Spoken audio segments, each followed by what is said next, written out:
옛날 옛적에 프랑스의 푸른 숲속에는 수많은 동물들이 평화롭게 살고 있었습니다. 이 숲속의 한가운데에는 로미오라는 이름의 똑똑한 여우가 살고 있었습니다. 로미오는 언젠가부터 다른 동물들을 돕고자 하는 마음을 품게 되었고 그의 모험이 시작되었습니다. 어느 날 아침 로미오는 따사로운 햇살이 내리쬐는 숲을 산책하고 있었습니다. 그때 바닥에서 무언가 조그마한 소리를 들었습니다. 그것은 통통 기어가고 있는 자그마한 개미 한 마리였습니다. 안녕, 무슨 일이니? 로미오가 물었습니다. 개미가 말했다.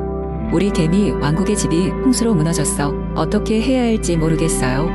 로미오는 며칠 전 내린 폭우를 떠올렸습니다. 걱정 마, 내가 도와줄게. 같이 우리의 집 떨어진 나무잎과 작은 가지들로 새로운 동지를 만들어 볼까? 개미는 기뻐하며 고개를 끄덕였습니다. 로미오는 부지런히 나무잎과 가지들을 모으며 개미와 함께 새로운 집을 만들었습니다. 개미 문제를 해결하고 돌아오던 길에 이번에는 커다란 눈을 가진 부엉이를 만났습니다. 로미오, 도움이 필요해. 구름이 너무 많아 별을 볼 수 없어. 별들이 나에게 노래를 불러줬는데 그 소리가 듣고 싶은데. 부엉이가 슬프게 말했습니다. 로미오는 잠시 생각하다가 숲의 가장 높은 언덕으로 부엉이를 데리고 갔습니다. 그곳은 구름이 없는 맑은 하늘이 펼쳐져 있는 곳이었습니다. 부엉이는 다시 별의 노래를 들을 수 있게 되었고 무척 행복해졌습니다. 시간이 흘러 로미오는 숲속의 모든 동물들과 친해졌습니다. 각각의 동물들은 그의 도움을 받고 행복해졌고 로미오는 자연스럽게 숲속의 영웅이 되었습니다. 마지막으로 로미오는 자기 자신에게 스스로 다짐했습니다. 이제 나도 도움이 필요할 때는 친구들에게 도움을 요청해야겠어. 라고요. 이후로도 로미오는 여전히 동물들을 돕고 다른 친구들과 함께 모험을 하며 행복한 나날들을 보냈습니다. 프랑스의 숲은 평화로운 안식처로 남아있었고 모든 동물들은 행복하게 살아갔습니다. 로미오의 이름은 숲속 모두의 입에 오르내리며 전설로 남아 긴 세월 동안 사람들에게 회자되었습니다. 두 번째 이야기.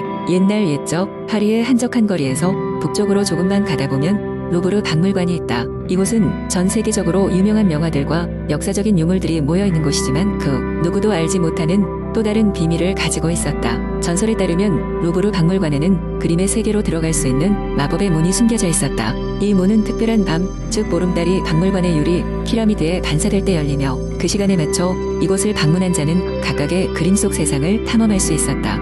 그러나 이 문을 찾으려면 용기와 호기심, 그리고 예술에 대한 진정한 사랑이 필요했다. 주인공 리사는 어린 시절부터 그림에 빠져 살았다. 예술가 부모님 밑에서 자란 그녀는 루브르 박물관의 그림들이 살아 숨쉰다는 상상을 하며 하루를 보내곤 했다. 그러던 어느 날 리사는 박물관에서 그림 속 세계로 들어갈 수 있다는 이야기를 듣게 되었다. 그녀는 그 이야기를 진심으로 믿고 마법의 문을 찾기 위한 결심을 했다. 리사는 루브르 박물관의 여러 전시실을 샅샅이 뒤지며 단서를 찾았다.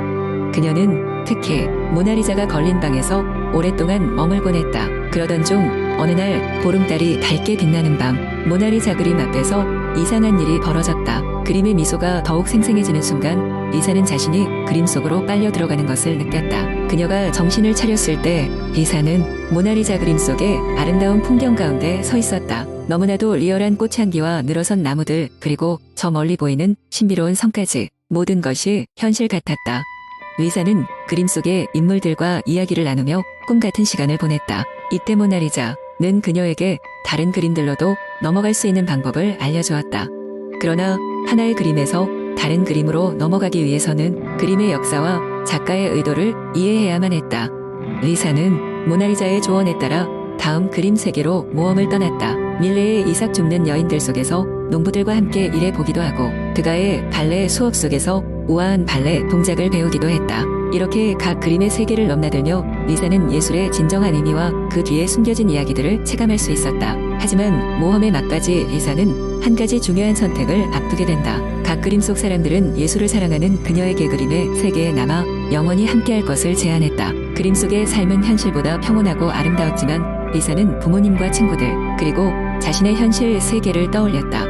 마침내 리사는 그림의 세계에서의 모험을 마치고 현실로 돌아가기로 결정한다. 이 선택을 기리며 루브르의 그림 속 인물들은 그녀에게 앞으로의 삶에서 영감을 줄 수 있는 특별한 능력을 선물했다. 리사는 이렇게 얻은 예술적 감각으로 자신의 그림을 그리기 시작했고 그녀의 작품에는 그림 속에서 만난 인물들과 세계가 고스란히 담겨 있었다.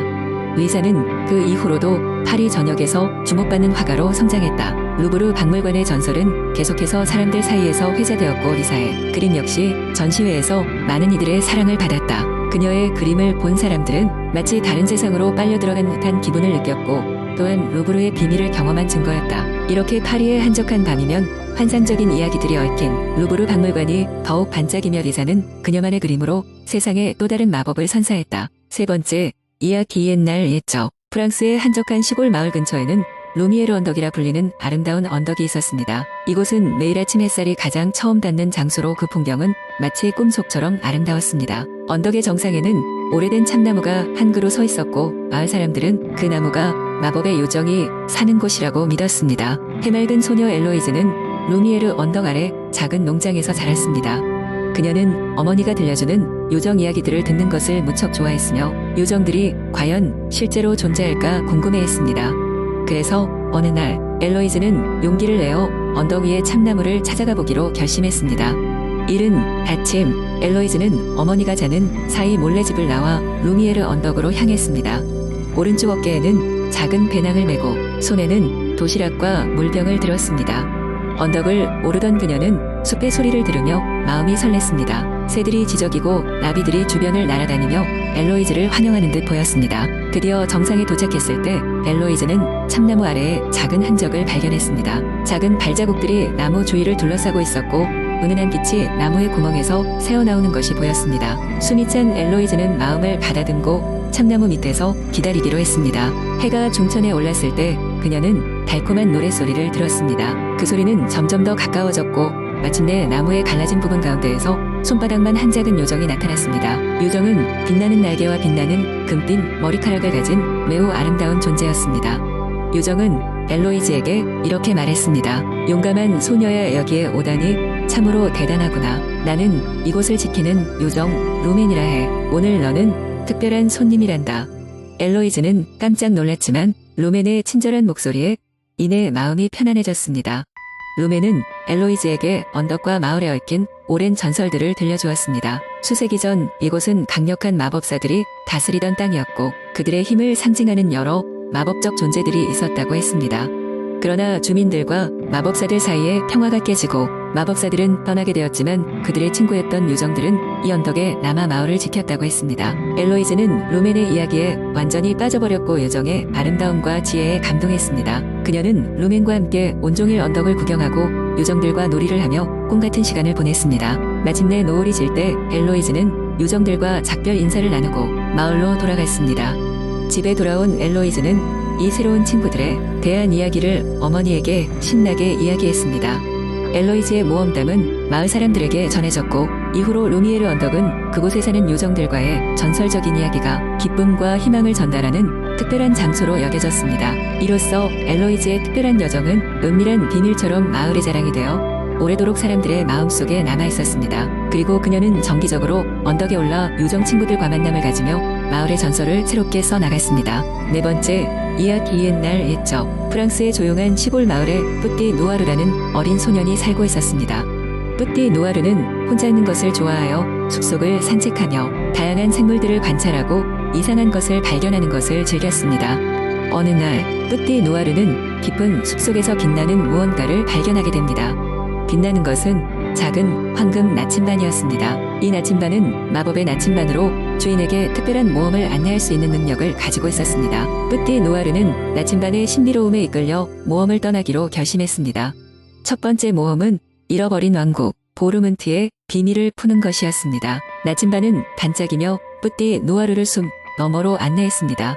숲을 지나자 펼쳐진 넓고 푸른 초원엔 크고 작은 돌기둥들과 오래된 유적들이 가득했습니다. 뿌띠 노아르는 유적들 사이에서 어떤 고대 언어가 새겨진 돌판을 발견했습니다. 돌판의 문양을 본 뿌띠 노아르는 그 의미를 풀어내기 위해 마을의 현자인 노아 할아버지를 찾아가기로 결심했습니다. 노아 할아버지는 돌판을 오래 살펴본 후 그것이 보르문트 왕국의 전설에 나오는 용의 비늘이라는 것을 알아차렸습니다. 그것은 무거운 책임을 동반하는 중대한 임무의 시작을 알리는 징표였습니다. 할아버지는 뿌띠 노아르에게 왕국을 구할 용사가 필요하며 각별히 조심하면서도 현명하게 행동해야 한다고 조언했습니다. 두 번째로 뿌띠 노아르는 깊은 동굴로 모험을 떠나야 했습니다. 동굴은 전설 속의 용이 잠들어 있다는 그림자 동굴로 이어져 있었습니다. 뿌띠 누아르는 용의 비늘을 손에 꼭 쥐고 동굴의 깊은 곳으로 걸어 들어갔고 도중에 많은 위험들과 신비로운 생명체들을 마주했습니다. 동굴의 심장부에 도착한 뿌띠 누아르는 평화롭게 잠들어 있는 거대한 용을 발견했습니다. 그 순간 뿌띠 누아르는 용의 머리카락 한 올이 황금으로 변하면서 깨어나는 것을 보게 됩니다. 깨어난 용은 뿌띠 누아르의 결단력과 용기를 칭찬하며 오래된 왕국 보르문트를 부활시키기 위한 비밀을 알려주었습니다. 마침내 뿌띠 누아르는 마법의 나침반을 사용 해용의 안내를 따라 왕국의 심장부에 도달했습니다. 거기에서 뿌띠 누아르는 왕국의 진정한 후계자였던 것입니다. 보르문트의 생명을 되살린 뿌띠 누아르는 모든 사람들에게 정의와 평화를 선물함으로써 왕국을 번영의 시대로 이끌게 되었습니다. 뿌띠 누아르의 모험 이야기는 프랑스 전역에 퍼져나갔고 오랫동안 전해지는 전설이 되었습니다. 그의 용기와 지혜는 후대의 많은 이들에게 영감을 주었으며 그의 이야기 속에는 언제나 새로운 모험과 발견의 세계가 기다리고 있다는 교훈이 담겨 있었습니다.